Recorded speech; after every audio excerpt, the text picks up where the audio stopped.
Season 2, Episode 2 is less than a week away now, and after diving into the full breakdown of what we could expect from the patch, it's clear we have a few things to be able to get on with and ready for release day. Whether it's farming for materials to lessen the grind once the patch drops, grabbing items to be able to slot it into Serena, or even pre-making some items so that we have them ready to go, there's definitely things that we can be doing in the meantime. So in today's video, we'll be having another look at the new content heading our way next week, what we will need so we can min-max on the day, and also what we can do in advance to help alleviate some of that grind, rather than leaving it to the day itself. We'll break down locations for farming, we'll talk numbers of what you'll need, and lastly offer some insight into possible builds that will work for Serena. If all that sounds good to you though, let's get to it. So as a list of the brand new stuff that will be dropping on that patch day itself, we have one brand new Descendant, which is going to be Serena. We have 4 brand new weapons that are going to be dropping, one of which will be inside the Battle Pass, and 3 we will need to be able to grind Sigma Sector 4. One brand new Fellow, which we will need to be able to max out so that we get the most in terms of like the utility that he's going to be bringing. And then lastly, in terms of the brand new mods, we do have 2 brand new Red Transcendence mods that are going to be for Serena, and 42 weapon mods that are going to be a mixture of yellows and purples. So starting off with Serena, we are going to be requiring a minimum of 10 catalysts and 1 energy activator to get her fully built. Now, depending on the type of contents that you are going to be doing, whether you play solo or if you're going to be playing co-op, because of how her kit has some extra utility built into it, I am fully expecting there are going to be several builds when it comes to Serena. Whether you're going to be leaning into more healing, whether you're going to be leaning more into the defensive side, or whether it's just a case of you're going pure DPS, there are going to be several different ways that we are going to be able to get her fully built up. So in that case, we could expect it to be able to start pushing more towards 12 or even 15 catalysts, but I am going to start and just say we are going to need a minimum of 10 and then 1 energy activator to get us fully built up. Now on top of that, we do also have the 4 brand new weapons that are going to be requiring 10 catalysts and an energy activator each, meaning that we need 40 catalysts and 4 energy activators to get the arsenal fully built up. That does mean that we are currently sitting at 50 catalysts and 5 energy activators currently, in terms of just purely building up these items that are going to be dropping. Of course, we do need to be able to farm for those 3 weapons inside of the brand new Sigma sector. In terms of the materials that those will require, we unfortunately do not know that just yet, so I can't recommend that inside of this. But of course, when it comes to the one that is going to be dropping inside the Battle Pass, that is something that you're just going to purely grind out the amount of XP. But with Catalyst, with energy activators, obviously we're now up to 50 and 5. Now if you need a little bit of help when it comes to catalyst farming, those materials can easily be farmed inside of the Void Vessel. Now while you can absolutely be able to do them out in other locations, you will be farming them 1 bit at a time, meaning that you're going to need to do 4 separate locations to be able to actually get these fully done. So whereas the Void Vessel does actually drop you every single one just in smaller quantities, it does turn into a bit of a quicker kind of method to be able to get the most out of them. Now to be fair, we do have several different ways inside our Void Vessel to be able to get these items. So whether this is just from completing the run, which you will get a small amount and you will need to do several runs to be able to get enough for 1 catalyst, you can absolutely open the chest at the boss at the end of it for a 25% chance drop of being able to get enough for 1 catalyst in full. And then on top of that, we also have the smaller blue material boxes that will require keys to be able to open, and they also have a chance of being able to drop the catalyst materials instead of being able to drop the supplement materials for crafting. For the blueprint side of things, I would recommend finding a fast completion infiltration that you're comfortable with, so anything like a 400% inside of the shelter or quarantine zone because of how the spawns work on those, and then use Inez and be able to repeat these over and over. As for the amorphous materials that you'd want, if you have an abundance of shards to be able to unlock these from reactors because you've done some of those defense missions and those wave-based ones and you've got all those drops from there, then that's going to be the quickest one for you. If not, you can absolutely be able to get the free unlocks from Colossus fights. So Shelter, for example, offers these on the Devourer, so this is going to probably be the easiest fight for you to be able to complete, but you will need to be able to factor in things like loading times into every single run. Obviously when you first start, being able to wait for the boss to drop, being able to open the item and then teleport out and then drop back into another run. As for the activators though, there's no real easy way to be able to farm these, not like we do for Void Vessels when it comes to Catalyst. They all seem to drop items independently, so running missions like Slumber Valley, The Shelter and Old Mystery give out great drops for 3 of these 4 items. As for the ions though, I'd recommend being able to go to the Command Relay mission inside of the Fortress, as this is what I farmed fairly reliably outside of Quarantine Zone. But we aren't fully done with the weapons just yet. We also need to factor in that every single one of these aren't really kind of pegged as to be a stat stick, so all of these are going to be actually used as a firearm, and in which case we are going to need a core binder each to be able to unlock their full potential. On top of that, we are also going to need the relevant cores to be able to slot into them, so while we aren't currently aware as to what slots they will be rocking, it is going to be worth grabbing yourself an abundance of level 10s when it comes to orange, red, blue and green cores, so that we can then fully maximise their damage inside of their respective categories. Defiler is now a much easier boss to be able to deal with due to the builds that exist inside the community, so shards can be absolutely farmed this way if you do want to be able to use the last dagger method we're using with Glay, or if you do want to be able to use Inez and just constantly be able to spam your electro balls. Alternatively, you can get a good farm going on from these faster 400% missions, so it is worth keeping your eyes out for what is the flavour of the day when it comes to infiltrations. Now, if you're not interested in being able to buy the brand new fellow from the store and you do want to be able to grind out and be able to get the materials to be able to craft, we aren't fully clued up in terms of what items are going to be needed to be able to get that. It is a chance that we are going to need to go into the brand new Sigma sector. It could be a case that Void Vessel is going to be amended, but at the very least what we can do is grind out the XP items that we need to be able to get him up to level 30. So runs into the Void Vessel and grabbing the crafting parts inside of the smaller blue boxes, as well as being able to get the chances at the blueprints inside of the larger green tubs, are going to be the best way to be able to get some of these items, and then just head yourself over and start crafting those at an eye.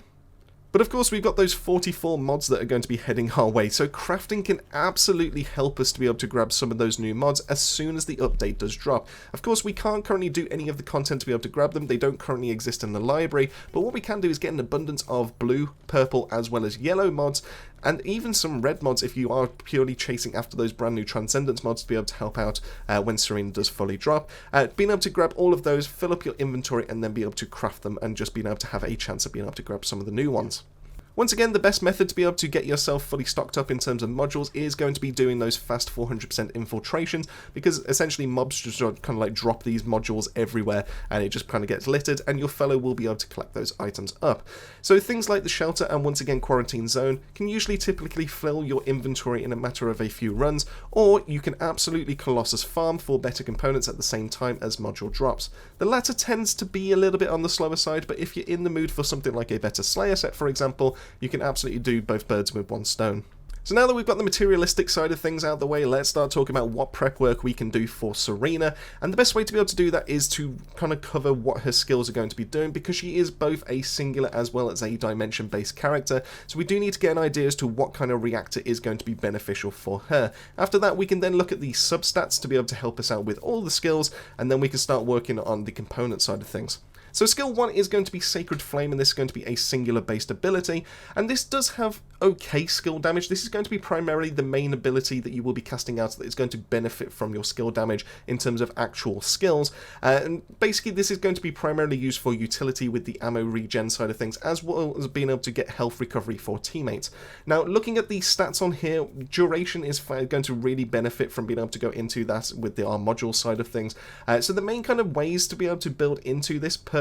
from the outset from paper is going to be leaning into skill power, range and duration as the main kind of focuses for this. Skill power is going to allow you to be able to do more damage initially with the actual ability once it hits. On top of that, going for range allows you to be able to hit more enemies or be able to hit them easier, as well as being able to hit your teammates, and then duration is going to help with the debuff as well as the buff to be able to stay on those for longer, so that you can have that 100% uptime with that. Swapping over to skill 2, which is called Ascension, is also going to be of this singular variety. Now, while this one is much different from what the skill 1 is, because this isn't a cast ability, this is going to be a toggle ability, we essentially want to be able to reduce that MP cost down as much as possible, because the longer that we have this up, the more buffs that we have for Serena, especially when combined with what her passive offers us. So ideally, the main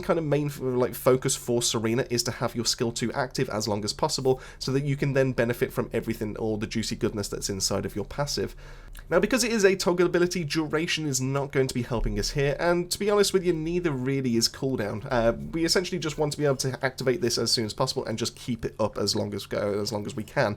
Skill cost is going to be vital, along with range if we do use it on things like special rounds, and then skill power if we use it with high power instead. Because we are going to be building into skill power for skill 1 anyways, any of these bonuses will also kind of like benefit from here. Now, we do have obviously general rounds and impact rounds that aren't going to benefit from anything that we do really module-wise, apart from things like shot focus or anything like that. But special rounds and high power rounds are going to be the main focus for me, at least when she gets fully dropped, because I think these are going to be the more powerful options depending on what multi-hit mods actually do drop in terms of the amount of damage they then deal.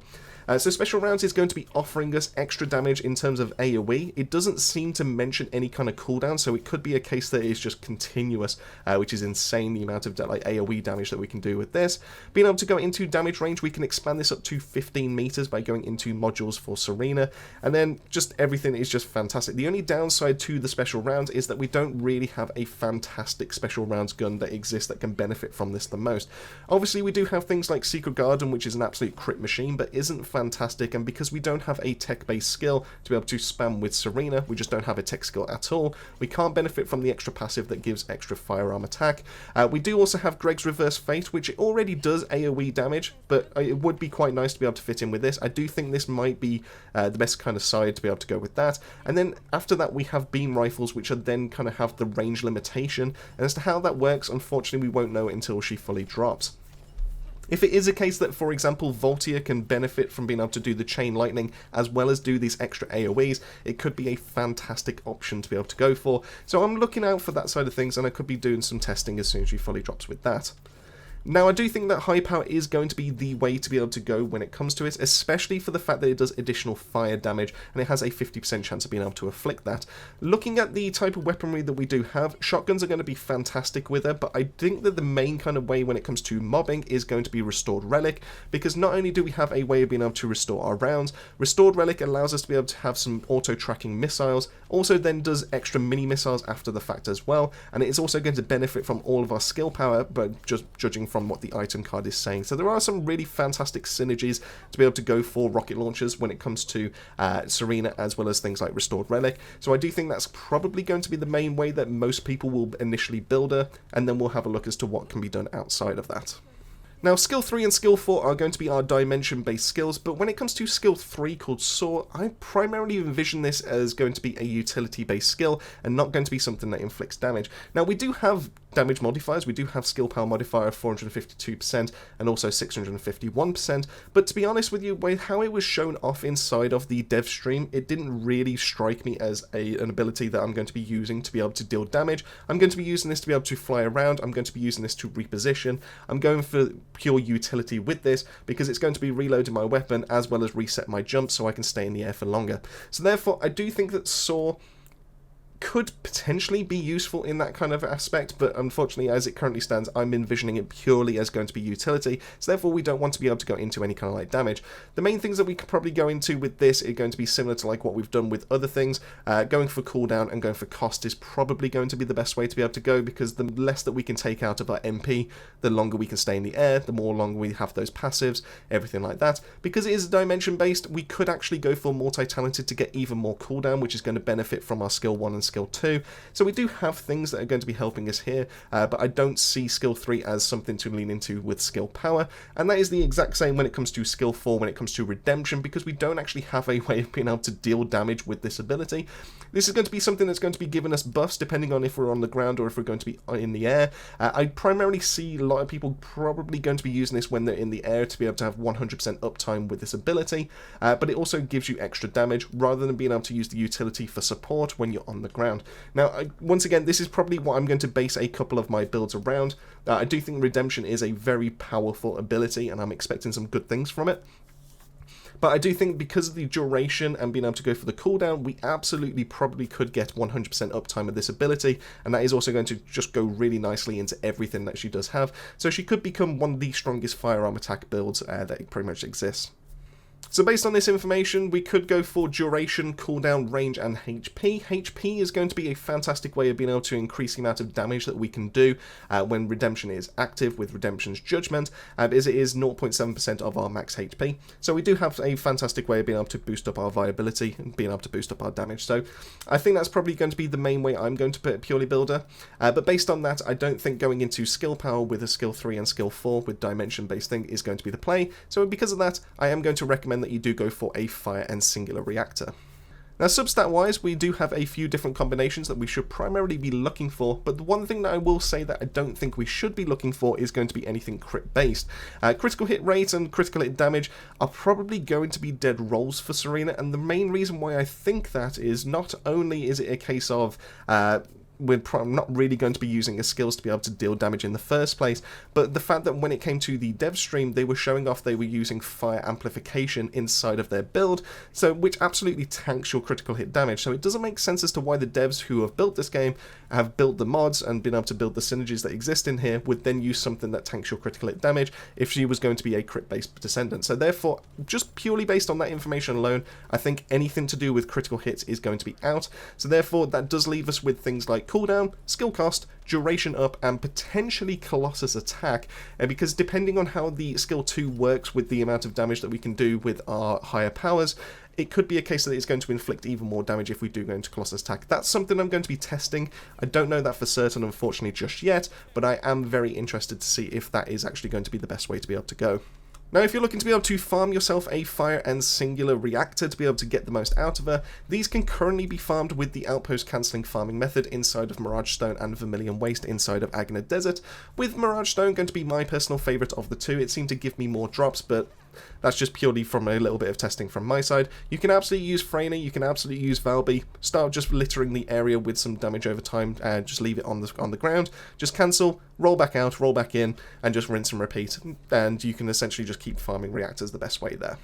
Now, component set wise, I do think that the new sets that are going to be dropping are going to be better for her and probably going to be worth farming, but there are still a couple of decent shouts that are worth farming right now for. We do have Hunter, which could be useful for cooldown as well as MP wise to keep her afloat for longer, and you do have that MP RK shield, so once you take a shot, you then get a massive increase in the amount of MP that you do have, so that's going to keep her afloat for longer, especially when it's combined with things like skill cost. This can be grabbed from Void Vessel runs, which you will be doing for your Catalyst runs anyway.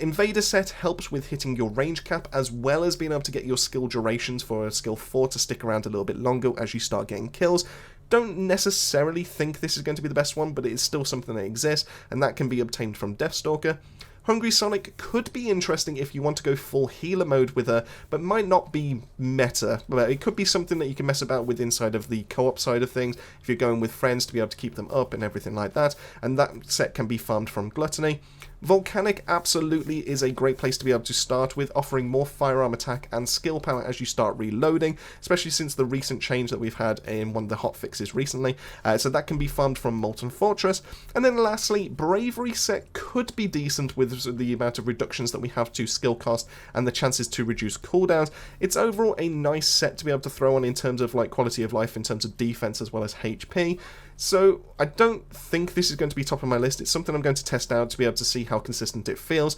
but that can be obtained from Obstructor, and it's definitely still something that could be in consideration. And there we go, with all that out of the way, that wraps it up on the video for what you should be farming and planning for when Season 2 Episode 2's patch drops next week. Overall, there's a lot of content that I'm looking forward to. Serena sounds like a lot of fun to be able to mess about with build-wise. I'm sure we'll have several different setups to be able to get the most out of her. The guns sound amazing, and it's one less patch until my boy Ultimate Blair drops a month later. But this is the section I want to hear from you. Have you already started your prep work? Do you think multi-hit mods will be the way to go for mobbing now? And lastly, will you be an offensive-based Serena or geared up more for group support? Let me know all that and more down below. Massive thank you for making your way to the end of the video. As I always say, keep yourself safe, keep yourselves well. See you all on the next video.